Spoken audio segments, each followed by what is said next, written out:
Hello and welcome to Inside Politics. My name is Anastasiya Lavrina. In 2 weeks, on May 28th, Yerevan's Republic Square will host a military parade to mark Republic Day. Prime Minister Nikol Pashinyan has already promised the public a new quality of army, urging citizens to come and see the hardware that his administration has secured since 2022. But as parade preparations begin and the first French Caesar artillery systems appear on the streets, the real story isn't just about what will be displayed, it's about how it got there. While official speeches focus on sovereign defense and peacekeeping, a silent logistical operation has been unfolding in the skies. Exclusive data provided by A News reveals a deeper military track moving parallel to President Macron's diplomacy.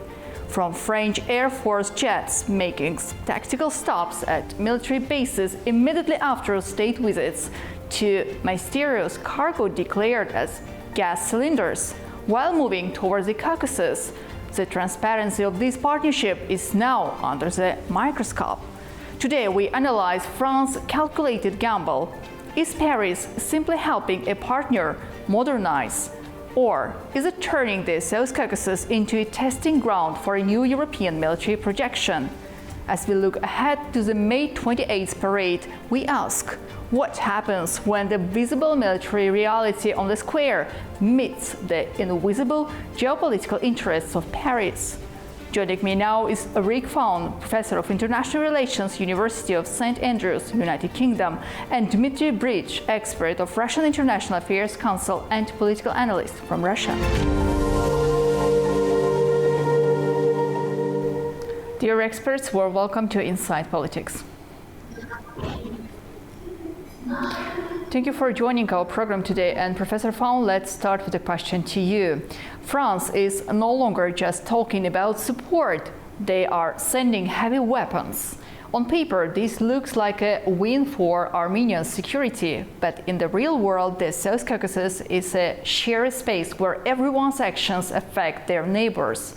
Is France actually helping Armenia become more independent, or are they just turning the country into a French outpost that might end up more isolated from its own neighbors? Thank you for having me. I think it's very, very unlikely that France could or would even have the intention of creating an outpost in Armenia. And I think very important to consider is the Pashinyan government's efforts at making peace. I think the last few days have been an important set of events. France is a country that postures, that is to have importance for itself. The European political community that met in Armenia was something that was started by France. And I think it was very, very important that President Aliyev addressed the EPC meeting and also spoke to the peace prospects between Armenia and Azerbaijan. So while on one hand, France, yes, has been supplying these arms, and particularly the 36 Caesar Howitzers, on the other hand, there's a much, much bigger picture, I think, which is one where the prospects for peace in the region are very, very large. And it could potentially be that Pashinyan, who is to some degree politically vulnerable and of course facing these elections in a few days' time, is trying to play to a domestic audience that he has some outside support and that Armenia wouldn't be physically vulnerable. And I think the very recent announcement of this military parade for May 28th is probably a gesture to say that Armenia is strong.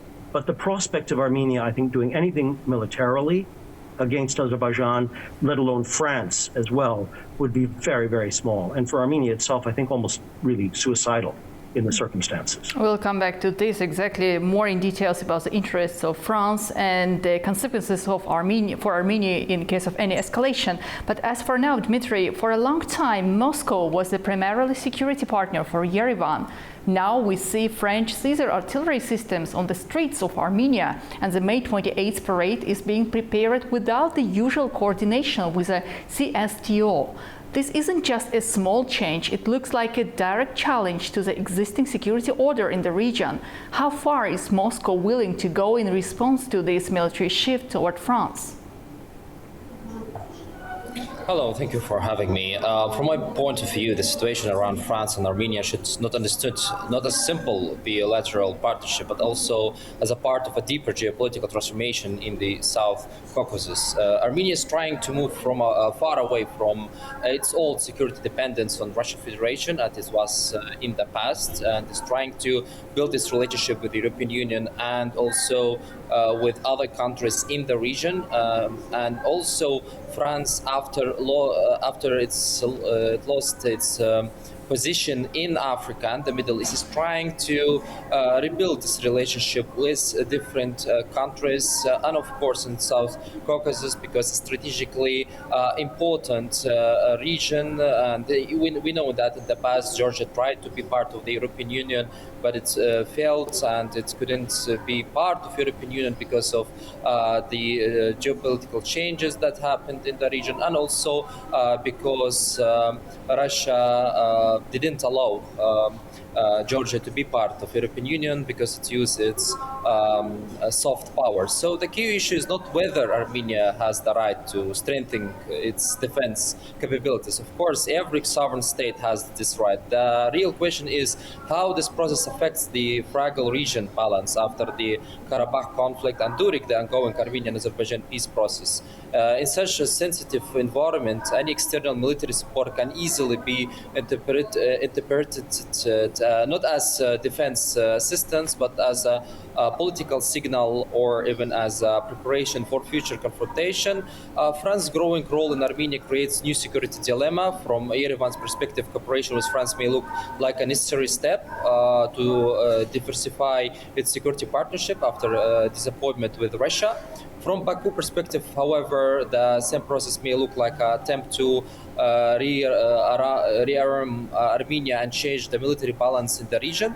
This is the central problem because we see that one side calls it security, the other side sees it as a threat. And of course, Russia sees this situation very differently. Moscow has accused Armenia of being pulled into what's called the anti-Russian orbit, while Armenia and Russian relationship have deorientated since 2020 and 2023 crisis around Nagorno-Karabakh. Therefore, France military and diplomatically it's actively working in this trajectory and trying to make Armenia part of its interest in the region. And of course, Armenia is trying to find a big country that could support its interests in the region, and of course make the economy more stronger and strengthening the economy. But also there is also broader French geopolitical calculation. Paris has been losing influence in several traditional areas of its foreign policies, as I said, especially in the parts of Africa. And the South Caucasus gives France an opportunity to demonstrate that it remains a global actor capable of shaping security dynamics beyond Western Europe. Armenia is, in this context, becomes not only as a partner, but also as a platform for French influence in a region between Russia, Turkey, and Iran. Professor Faun, does France's aggressive military role, potential aggressive role in Armenia, represent a broader European strategy, or is Paris acting alone, potentially creating friction with other EU members who prefer a more neutral approach to the region? Thank you. This is a great set of questions. So I think there are multiple levels at play. And I would certainly agree in the first instance that France is trying to find new areas of foreign policy activity. And I'd agree also that France has had some serious setbacks, particularly in Africa. So that is part, I think, of this picture. France looking to be more active, to show that it has capacity to be a major actor. I would, however, say that I think the largest picture here is not so much France, but the European Union. And that's, again, why I think the European Political Community meeting was important. Remember also that there was an EU-Armenia meeting as well. So this is a dynamic that has to do with much more than France. And it's a dynamic that I think overwhelmingly is not a militarized one. And I think when we think of everyone's interests in the South Caucasus. The real ideal is to continue to develop the prospects for peace, for interconnectivity, for economic growth, and growth that will benefit all. So on one hand, again, yes, France has supplied military equipment to Armenia, but on the other hand, I don't know that these are of a significant number enough to be a real game changer. Yes, these are howitzers that are self-propelled. They can be moved, unlike old-style howitzers. But I think the idea that Armenia would try something militarily, and especially at this stage, would again, I think, countermand core Armenian interests. And that's what we should work to, a bigger picture which secures the interests of Armenia, of Azerbaijan, across the South Caucasus. Dmitry, yes, probably this is just the military equipment which will be demonstrated on the streets on May 28 without any visible consequences. But we cannot ignore the fact that President Vladimir Putin just recently stated that Armenia must eventually choose between the Eurasian Union and the cooperation with Russia and the European Union. We cannot ignore the fact that Armenia is still a member of a CSTO. If the military shift toward France continues, how likely that Moscow will shift from diplomatic warnings to, let's say, economic or energy leverage of pressure? Of course, the relationship won't be as it was before. The relationship between Russia and Armenia is changing daily. And of course, the European Union is trying to make problems for Russia in Central Asia and of course in south of Caucasus, because it also will affect north of Caucasus. The situation in Dagestan and Chechnya, the situation inside Russia also because of the Ukrainian conflict. So European Union, especially the president of France, Emmanuel Macron, is playing that game in order to make problems for Russia in the region, and also not in order to destroy relationship between several countries with Russia. We're talking about Azerbaijan, we're talking about several Central Asian countries, and in order to change the geopolitical situation in the South Caucasus, because strategically it will be problematic for Russia to have trading deals to deal with these countries, and of course these countries will be more integrated in the NATO and European Union policies, not as it was before. So of course, it's also the problems of Russia because it's not using its soft power as it was using it during the Soviet Union and a few years ago, before the Ukrainian crisis. Now the Russian Federation is focusing more on the Ukrainian situation, not on the situation in the South Caucasus. So, of course, France trying to get benefit from that, because as we know also, France lost its position in several African countries, and Russia benefited from that by using the Wagner military group and other military groups in African countries. So France is trying now to use it against Russia and to use this region against Russian interests in order to create problems geopolitically for Russia and also for trading deals that are with this country. Professor Faun, the upcoming parade is meant to show their strengths. But from the video which was aired by A News, the investigation, this new strength is built on hidden logistics and shadow deals. Does it actually make the South Caucasus more stable, or are we just counting down to the next escalation? If there is a clear cooperation, military cooperation between two countries, why France has to hide this cooperation and the way how the military equipment being delivered to Armenia? These are very interesting reports. I can't speak to their contents, so I don't, and I couldn't say otherwise, I don't specifically know what has been happening. I don't know the degree of the secrecy to this. I mean, certainly the 36 Howitzers and other supplies are very well known. And I think the fact that they're going to be very literally paraded on May 28th is telling in itself. There's no secret about this. And I think, just to add some perspective, if we consider the numbers, the population of Armenia is under 3 million. That's a third of what Azerbaijan is. That's an awful lot less than what Turkey is. Turkey's population is nearly 90 million. Turkey's GDP is twice that of Armenia. Here is a very, very small country that has been, as our other commentator said, a country that's been disappointed by Russia in 2020 and 2023, whose only real ally, perhaps in the region, ironically, has been Iran, and now has been making major overtures to the West. But nonetheless, it's still flanked by Turkey and Azerbaijan. Its position is arguably very vulnerable. And I think we would want to agree that the Pashinyan government is the best case scenario in Armenia for continuing with the peace process.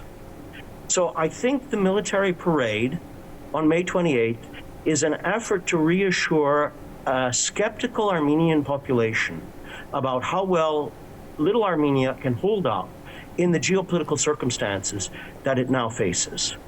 So again, I can't speak to the very interesting reports on how military supplies may be coming in and so forth.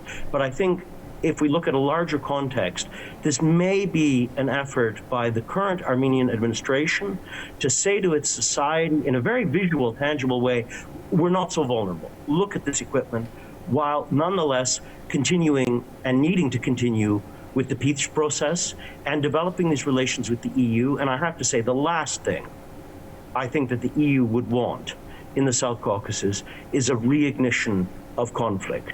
If we look at the Black Sea strategy, which was launched almost exactly a year ago, the EU specifically includes Armenia and Azerbaijan in that. That is about building more interconnectivity, more energy security, and so forth.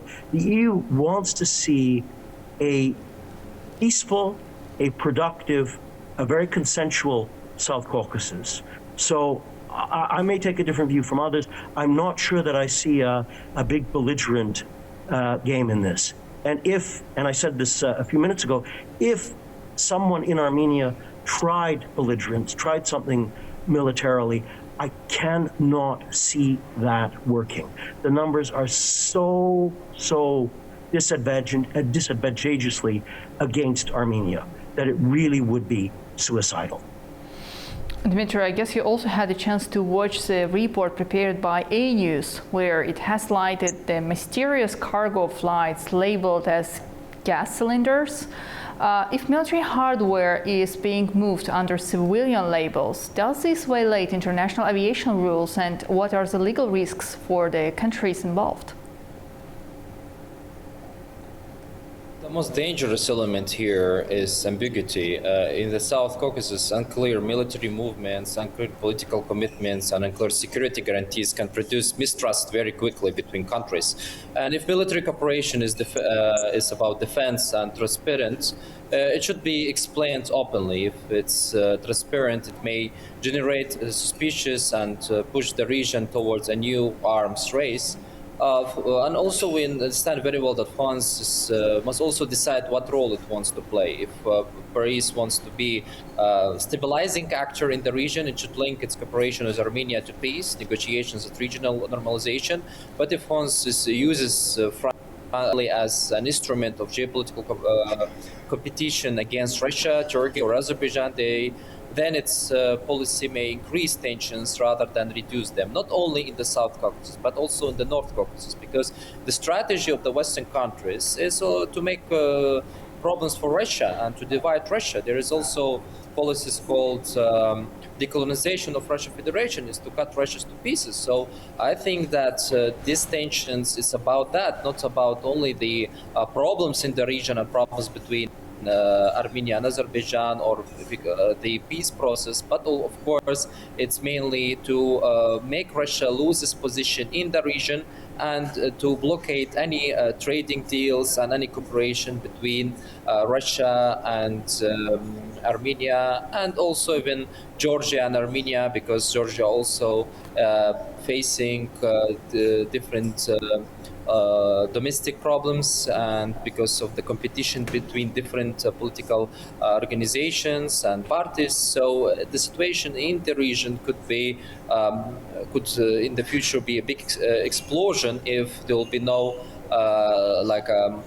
peace process and cooperation between Turkey, Russia, Iran, and even European Union countries, because some countries could use it against Russia or against Turkey or against Iran or against Azerbaijan in order to create new tensions in this region.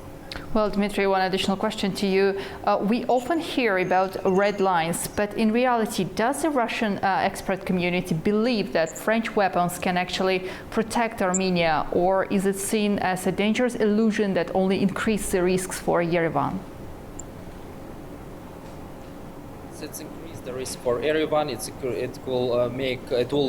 will be a big damage for the relationship between Armenia and Russia for the future cooperation, because if Armenia will be integrated in any activities against Russian policies or Russian interests, Russia could also use it against Armenia, could implement sanctions, or could block the trading deals, to stop the trading deals between Russia and Armenia, and the cooperation that is still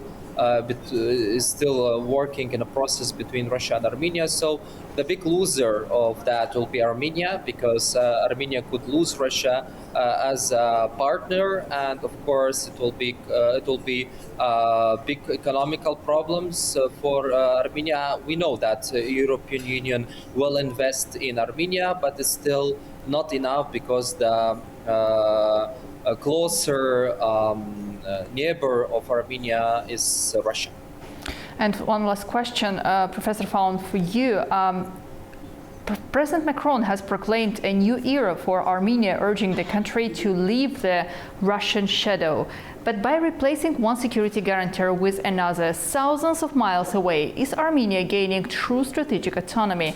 And from your perspective, what kind of mistakes Prime Minister Nikol Pashinyan should avoid now?